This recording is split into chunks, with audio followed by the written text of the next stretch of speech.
అద్భుతంగా ఉంది. ఎవరు రాశారు అది? ఏమో సార్, ఊరు పేరు లేదు, అజ్ఞాత పాఠకురాలు అని మాత్రమే ఉంది. ఏదిటు? గురువు గారంటే ఉత్తరం మరదటి లోపల తోసేస్తున్నారు.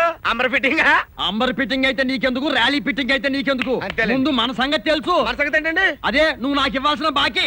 అదే అండి, నరసాపురం వచ్చి ఇచ్చేస్తారండి. 2 ఏళ్ల నుంచి చెబుతున్నావు. ఎప్పుడు నరసాపురం వెళ్తావు, ఎప్పుడు వస్తావు, ఎప్పుడు నా బాకీ తీరుస్తావు? అదేనండి, నరసాపురం వెళ్ళటం రావటం మీ బాకీ. మళ్ళీ నరసాపురం అంటే ఏంటయ్యా? నా బాకీ సంగతి తెలుసుకుంటుంటే ఒకటి బాబు, సూర్యం గారు ఇంటారు, నా పరువు పోద్ది. నీ పరువు పోదు నాకేంటి? ముందు నా బాకీ సంగతి తెలుసు. ఏమండి మీకు దండం పెడతాను, గట్టిగా ఒకటి చచ్చి మీ కడుపును పుడతాను.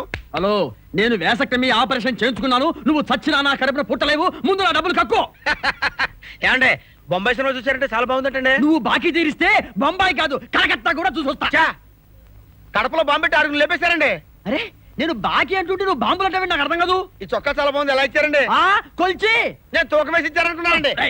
వేళకాలం ఉందా? నేను డబ్బులు అడుగుతుంటే నువ్వు ఏంటో మాట్లాడుతుంది నాకు అర్థం కాదు. ఏంటండి, ఏంటి కాళ్ళు పట్టుకుంటారేంటంటే? మరి ఏంటి కాళ్ళు పట్టుకుంటారంటే కొడతారండి? కొట్టగా నువ్వు బాకీ తీర్చకపోతే చీరేస్తా. చేయండి. మీకు నేను ఎంత ఇవ్వాలండి? అసలు 25, వడ్డీ 10, టోటల్ గా 35,000. బాకీ నిమిత్తం మా నాన్న డాక్యుమెంట్స్ రాసుకున్నామండి. డాక్యుమెంట్ ఏంటి? నోటి మాట చాలు కదా, మళ్ళీ డాక్యుమెంట్ అనేది నాకు అర్థం కాదు. పోనీ తమరు ఇచ్చినట్టుగానే నేను ఉంచుకున్నట్టుగానే ఫిట్నెస్ ఏమైనా ఉందండి? లేవు. నిన్ను ఎక్కడ చూసినట్లేదు. ఎవడరా నువ్వు? ఎవరిని? నిన్నేరా.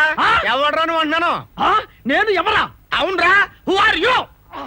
నాయనో, ఈ రూట్ లో వస్తున్నట్రా బాబోయ్. కొంప తీసిన బాకీ ఎగ్గొట్టేస్తావా ఏంటి? బాకీ ఏంట్రా? అమ్మో నాగేశ్వరరావు, నువ్వు నన్ను దెబ్బేసేయకురా బాబోయ్. అది మా ఆవిడ కట్నంగా తెచ్చుకున్న డబ్బురా. ఇప్పుడు ఆ డబ్బు తీసుకెళ్ళకపోతే అది నాకు విడాకులు ఇచ్చేస్తుంది. ఇస్తే తీసుకోరా. గట్టిగా అరవకు, లోపల బాసున్నాడు.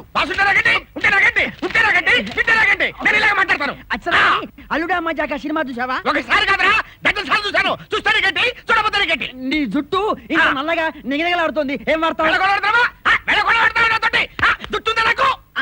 ఉన్నంత వరకు ఏం వాడతారు? ఏంటి కాదు, ఎక్కువ వాడతాను. వాడతాను గట్టి, వాడబోతాను గట్టి. అంతే కదా. మరి మీ దగ్గర డబ్బు ఎక్కడికి పోతుంది? మీ దగ్గర డబ్బు ఉంటే బ్యాంకులో ఉన్నట్టే కదా. అది అల్లారా దారికి బాకీ అడగాలి. వినయంగా, ఎవరు వినకుండా పర్సనల్ గా చెవిలో అడగాలి. కరెక్ట్. ఈసారి నుంచి అలా అడుక్కో.